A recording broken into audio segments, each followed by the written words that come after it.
Welcome back, students. Welcome back to your economics class.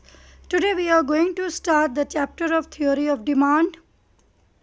In this chapter today we will study about the meaning of demand, meaning of quantity demanded, individual demand, market demand, and their schedules and curves in detail. What do you mean by the term demand? Demand refers to various quantities of a commodity that a consumer is ready to buy at different prices of that commodity. तो demand का क्या मतलब है बच्चों? Demand का मतलब है अलग अलग क्वांटिटी किसी भी प्रोडक्ट की जो कस्टमर अलग अलग प्राइसेस पे परचेज करने को तैयार है मार्केट में, उसको हम डिमांड बोलते हैं. Now we are going to study about the term quantity demanded. Quantity demanded refers to a specific quantity of a commodity that a consumer is ready to buy at a specific price of that commodity.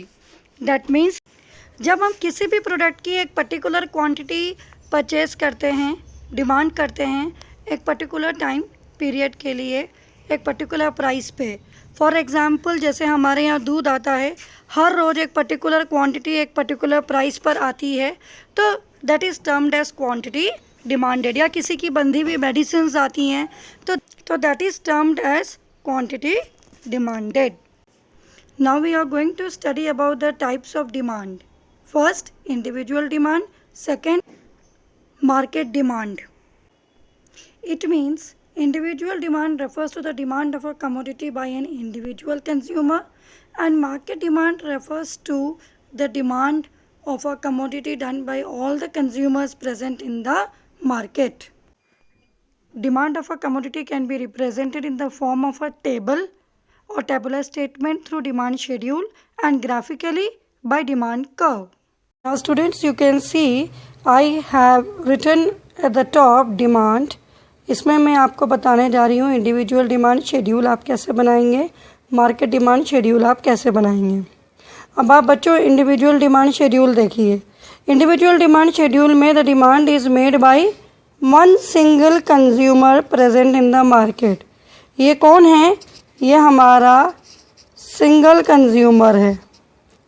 He is the single consumer who is present in the market. और कोई customer की बात नहीं हो रही है. Market demand में it includes all the consumers present in the market. ये सब कौन है? They are all the consumers present in the market.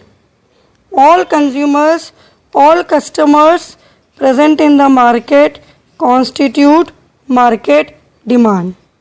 अब ये जो अकेला कस्टमर है हमारा, ये अकेला कस्टमर अगर मार्केट में जाता है, 1 रुपये पे वो किसी भी प्रोडक्ट की मान लीजिए 4 यूनिट लेके आता है, 2 रुपये बढ़ गए तो नेचुरल सी बात है चीज़ कॉस्टली हो गई तो उसकी डिमांड कम हो जाएगी. तो उसने 3 यूनिट परचेज़ करी, 3 रुपये बढ़ गए तो उसने और कम कर दिया, 2 यूनिट परचेज़ करी, 4 रुपीज़ हो गए तो उसने 1 यूनिट परचेज़ करी. ओके तो इस तरीके से उसकी डिमांड क्या होती चली गई? कम होती चली गई. प्राइस राइज होती चली गई और उसकी डिमांड कम होती चली गई. अगर हम मार्केट डिमांड शेड्यूल की बात करें तो यहाँ पर हम एक से ज़्यादा कस्टमर मार्केट में टोटल जितने नंबर ऑफ कंज्यूमर्स मार्केट में प्रेजेंट हैं हम उनकी डिमांड को इसमें स्टडी करते हैं, उनका टोटल निकालते हैं एक पर्टिकुलर टाइम पीरियड में. Now again we take the same price वही थी 1 2 3 4 रुपीज़. मार्केट डिमांड में क्या हो जाएगा? कस्टमर ए ने 1 रुपये में 4 यूनिट परचेज करी, बी ने 5 करी, तो मार्केट डिमांड क्या हो जाएगा? 4 + 5 the demand made by both the customers in the market that is equal to 9 units. मान लीजिए मार्केट में 3 कस्टमर है तो यहाँ एक और कॉलम ऐड हो जाएगा सी. 4 कंज्यूमर हैं तो एक और कॉलम ऐड हो जाएगा डी. और हम उन सब का हॉरिजेंटल सम निकालेंगे तो क्या निकल के आएगी? Market demand. अब सेकेंड यूनिट पे आप देखिए, सपोज इसने तो 3 यूनिट्स परचेज करी, इन्होंने 4 करी, तो टोटल हो गया 3 + 4 that is equal to 7. Okay यहाँ पर इन्होंने 2 यूनिट्स परचेज करी, यहाँ पर इन्होंने 3 परचेज करी, टोटल हो गया 2 + 3 = 5. यहाँ पर इन्होंने 1 करी, इन्होंने 2 करी तो हो गया 1 + 2 = 3। तो ये तो इंडिविजुअल डिमांड हो गई, ए की इंडिविजुअल डिमांड ये हो गई, बी की इंडिविजुअल डिमांड ये हो गई 5 4 3 2, और मार्केट डिमांड क्या हो गई, इन दोनों का sum. Horizontal sum of A and B is your market demand. ये आपकी एम डी मतलब मार्केट डिमांड, क्यू डी मतलब quantity demanded by customer A customer B, M D मतलब मार्केट डिमांड। यहाँ पर भी क्वांटिटी डिमांडेड किसकी है, सिर्फ ए की है, इसलिए इंडिविजुअल डिमांड है। अगर हम केवल बी की स्टडी करेंगे तो उसकी भी इंडिविजुअल डिमांड होगी। लेकिन मार्केट में जितने भी कंज्यूमर्स प्रेजेंट हैं, अगर उन सब की टोटल डिमांड चेक करेंगे तो that would be known as market demand. अगर हम इसी कोई अप कर्व के फॉर्म में प्लॉट करते हैं तो आप देखिए कि किस तरीके का कर्व बनेगा। You just see what kind of a curve would be made. Individual demand curve में इंडिविजुअल कर्व बनेगा हमारा, ठीक है। ये 0 हो गया, यहाँ हम यूनिट्स आ गई हमारी 1 2 3 4, क्वांटिटी डिमांडेड हमने नीचे ले ली। एक्स एक्सिस पे हमारी क्या आ गई बच्चों, यूनिट्स आ गई। यहाँ हमारी वाई एक्सिस पे हमारा क्या हो गया, प्राइस आ गया, ठीक है। अब ऐसा क्यों है कि हमने डिमांड को एक्स एक्सिस पे लिया और प्राइस को वाई एक्सिस पे लिया, क्योंकि demand is a dependent factor. Demand price पे डिपेंड करती है, ना कि प्राइस डिमांड पे। Did you get my point. जो हमारा डिपेंडेंट फैक्टर होता है उसको हम हमेशा नीचे लेते हैं, इंडिपेंडेंट फैक्टर को हम हमेशा वाई एक्सिस पे लेते हैं। और यहाँ हमने ले लिया 1 2 3 4। अब आप देख सकते हो, लेट अस प्लॉट। अगर 4 रुपये प्राइस है तो हम कितने यूनिट परचेस कर रहे हैं, 1। 3 रुपये प्राइस है तो हम कितने यूनिट परचेस कर रहे हैं, 2। 2 रुपये प्राइस है तो 3, 1 रुपये प्राइस है हमारी तो 4। अब हमारे ये 4 पॉइंट आ गए। अगर हम इन चारों पॉइंट को जोड़ देते हैं, we get a straight line linear curve which is known as demand curve. Because this demand curve shows the individual demand made by a single consumer, it is known as individual, इसका क्या नाम हो जाएगा, individual demand curve। और ये individual demand curve किस चीज़ से बना है, इंडिविजुअल डिमांड शेड्यूल से बना है। हमने इसको प्लॉट किया, प्लॉट करके हमारे पास क्या निकल के आया, इंडिविजुअल डिमांड कर्व निकल के आया। मार्केट डिमांड कर्व के लिए भी मैंने ऐसे ही प्लॉट कर लिया है ग्राफ। नीचे मैंने यूनिट्स ले ली हैं, आप देख सकते हैं यहाँ हमारी यूनिट्स बढ़ गई हैं तो मैंने नीचे अपनी यूनिट्स इंक्रीज़ कर दी हैं। प्राइस मेरा सेम है, क्यू डी नीचे आएगा क्योंकि ये डिपेंडेंट फैक्टर है और ये इंडिपेंडेंट फैक्टर है। नाउ लेट अस सी। अब 1 रुपये पे जहाँ हमने 4 पे मार्क किया था, वहाँ अब 1 रुपये पे हम कितने पे मार्क करेंगे, 9 पे करेंगे।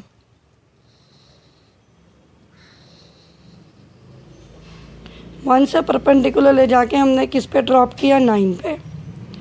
2 से परपेंडिकुलर ले जाके हम किस पे ड्रॉप करेंगे, 7। ओके। 3 से परपेंडिकुलर ले जाके हम किस पे ड्रॉप करेंगे, 5। 4 से परपेंडिकुलर ले जाके हम किस पे ड्रॉप करेंगे, 3। ओके।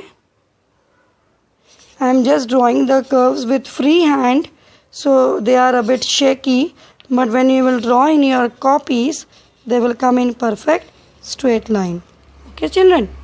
अब ये हमारा कौन सा कर्व बन के आया, यह हमारा मार्केट डिमांड कर्व बन के आया। Shape would be same, it will also be a straight line curve, and यहाँ से आप इसको ज्वाइन कर देंगे। So it is your M D curve, it is a market demand curve. Rupees पे 3 यूनिट परचेस करी हैं तो इसमें 1 यूनिट कस्टमर ए की है और 2 यूनिट कस्टमर बी की हैं, तो ये उन दोनों का सम है। इट इज़ द हॉरिजॉन्टल सम। अगर यहाँ पर हमने 3 रुपीज़ पे 5 परचेस किया, डिमांड कम होगी क्योंकि प्राइस बढ़ गई, तो इसमें 2 यूनिट्स कस्टमर ए की हैं और 3 यूनिट्स कस्टमर बी की हैं। सो it is a market demand curve. It is a demand done by all the consumers present in the market, क्योंकि हम ये एज्यूम कर रहे हैं कि उस समय हमारे मार्केट में सिर्फ 2 ही कंज्यूमर्स थे।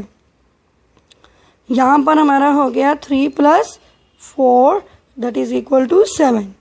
यहाँ पर हो गया 4 + 5 that is equal to 9।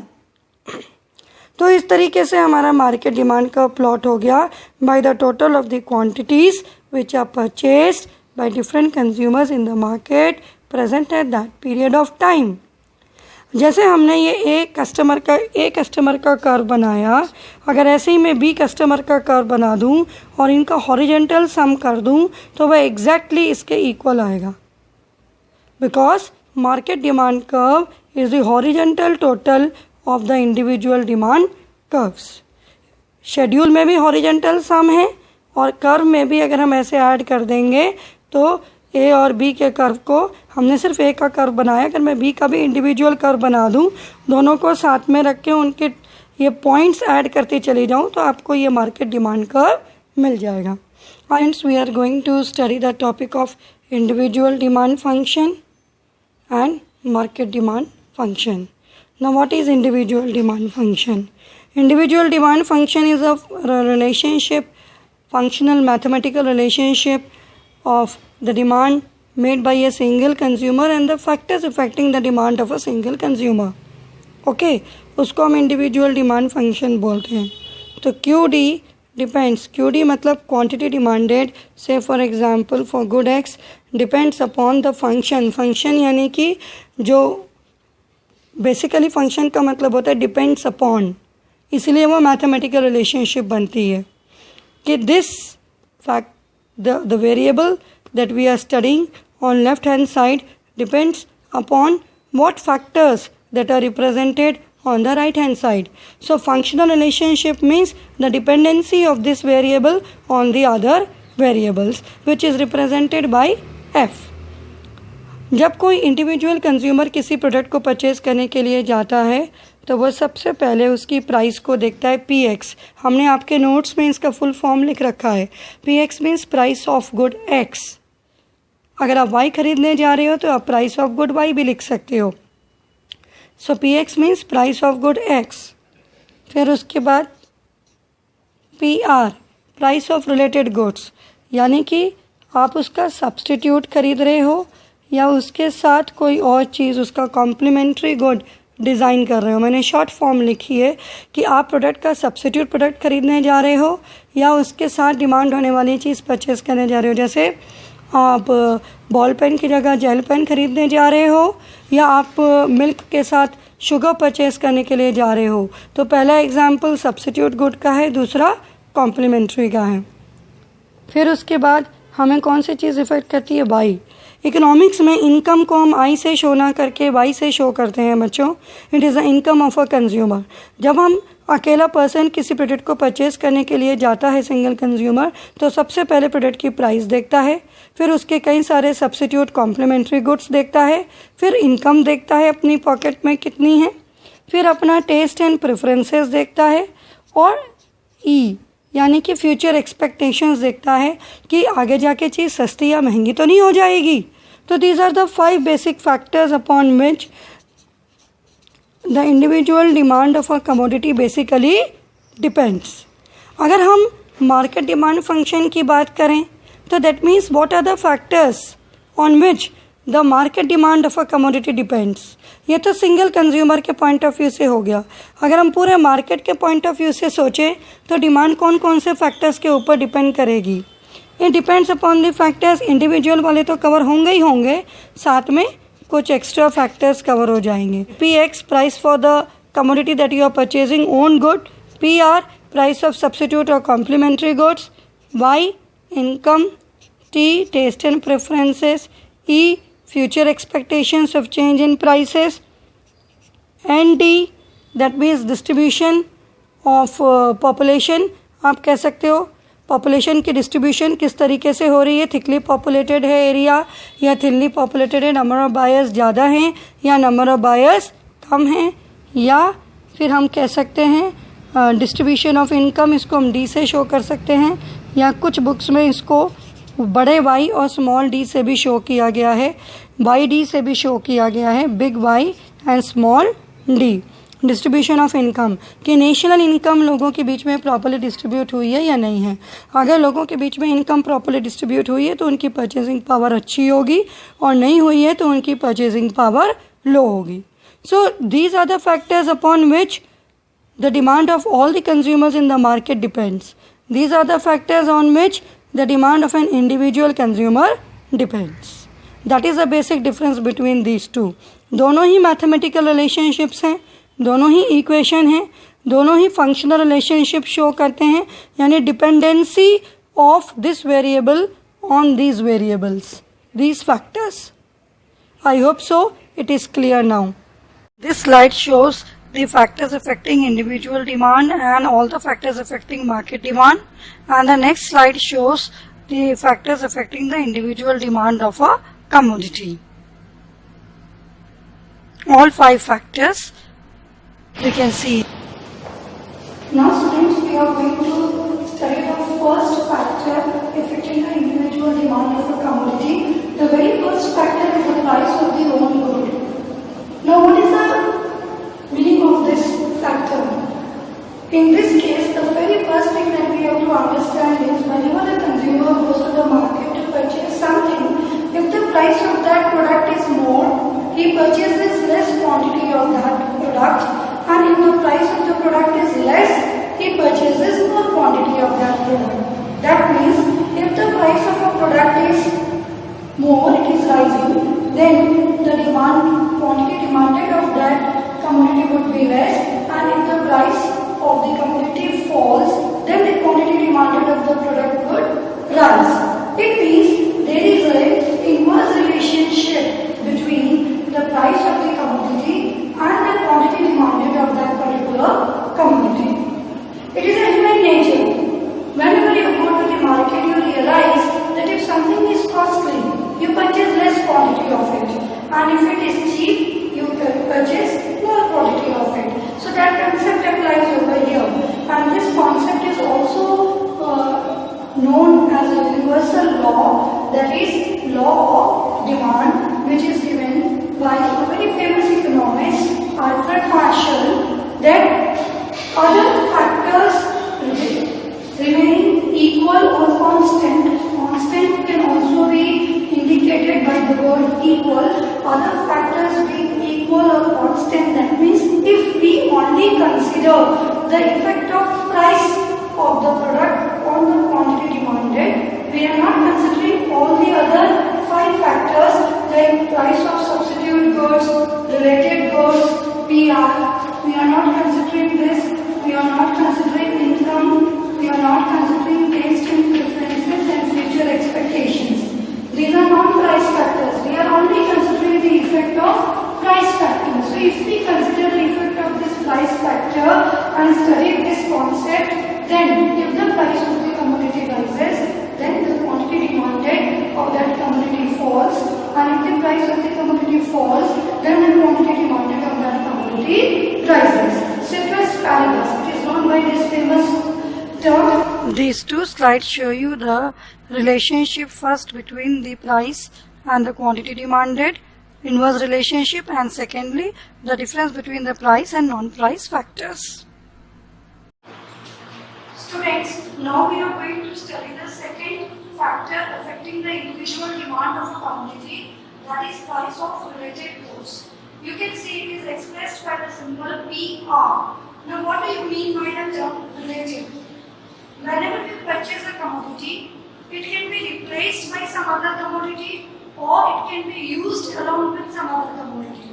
That means each and every good has a substitute as well as a complementary product that can be used along with it. Now, what is the meaning of substitute good and complementary good? Substitute goods are those goods which are used in place of each other. That means these are those goods which are replaced with each other. For example, tea and coffee. For example, ball pen and gel pen. If we are not interested in purchasing that commodity because of its price or some other reason like our taste and preference, we can opt the second option or second substitute which is available in place of the commodity which we want to purchase. Complementary goods. Complementary goods are those goods which are used jointly with the product which we are using. That means, like for example, we are consuming milk, then we add sugar into it. So that is a complementary good. If we are driving a car, we put in petrol into it or diesel into it. Petrol and diesel are substitute goods, but car and petrol is complementary good. So, used with the product that we are consuming. If we come to the relationship, substitute goods have a positive relationship with each other. Like X and Y are substitute goods. Suppose tea is X and coffee is Y, and they are substitute goods, then they will have a positive relationship with each other in terms of price and quantity demanded. That means if price of tea will rise, then the demand for coffee would rise. Because if tea becomes costly, people will purchase less quantity of tea and they will shift to its substitute, that is coffee, and they will start purchasing more quantity of coffee. So that's why this is good. If we come to complementary goods, for example, milk and sugar, or for example, you can take pen and ink. If the price of gel pen increases, then people will stop purchasing gel pen. So the demand for the gel refills will also decline in the market because they are used along with gel pen. Suppose the demand for petrol car reduces because of the high price of petrol cars, then the demand for petrol will also fall down because the quantity used of cars would decline. So that now students, we move towards the third factor, that is income of a consumer, which is represented by the symbol Y. The income of a consumer affects the demand of two types of goods. First is normal good and the second is inferior good. Normal good has a positive relationship with the income of a consumer and inferior good has a negative relationship with the income of a consumer. That means in case of normal goods, the demand for these goods increases with the increase in income of the consumer and decreases with the decrease in income of the consumer. You can see the arrows below. If the income of a consumer rises, then the demand for normal goods rises, and if the income of a consumer falls, then the demand for the normal goods also decreases. So this is the effect of income on the normal. In case of inferior goods, the income effect is negative. That means if income will rise, then the demand for inferior goods would fall, decrease, and if income would fall, then the demand for the inferior goods would rise. Now what is the reason behind that? The reason behind that is if the demand for consumer increases, then the consumer will demand less of inferior goods because he will shift his demand from inferior goods to superior goods. That means he will try to purchase superior quality products. Why will he purchase inferior quality products when now he is earning more income? So he will reduce the demand of the inferior goods. But if his income decreases again, then he will shift back to the inferior goods. So the demand for the inferior goods would increase. Now we come to the fourth category, that is taste and preferences of a consumer. Consumer means अगर customer का test and preference favourable है तो उसकी demand बढ़ेगी, अगर उसका test and preference किसी product के लिए अनफेवरेबल है तो उसकी डिमांड कम हो जाएगी. जैसे गर्मियों में हम देखते हैं people use ice in more quantity because they feel hot, so they consume more ice because the taste and preferences are favorable. मगर सर्दियों में आइस का कंजम्पशन बहुत कम हो जाता है क्योंकि टेस्ट एंड प्रेफरेंसेस अनफेवरेबल हो जाते हैं. These taste and preferences depend upon the climatic conditions, they depend upon the advertisement, they depend upon the fashion, style of a consumer. There are many things which affect the taste and preferences. Now if we talk about future expectations, which is the fifth heading as per your PDF 5, you can see in that case if a consumer feels that in future the price of the goods and services would increase, then more quantity of it now itself to save his money. And if he feels that in future these things will become cheap, then he will purchase less quantity of the products at present. Now we are going to study about the market demand factors in detail. So as I had already told you, N means size of population. Now some places may be thickly populated, some places may be thickly populated. So depending upon the size of the population also, the demand of the commodity varies. It depends upon the size of the population. If the population is scarce, then the demand would be less. But if the population of a place is more, then the demand would be more, because there would be more number of consumers to purchase that product. Similarly, distribution of national income between the factors of production. Whatever services or goods the factors of production are producing, they should get a reward equivalent to that. If the national income is distributed properly amongst the factors of production, then their purchasing power would automatically increase and the demand for the goods and services would also increase. But if the national income is not distributed amongst them properly, their purchasing power will decrease.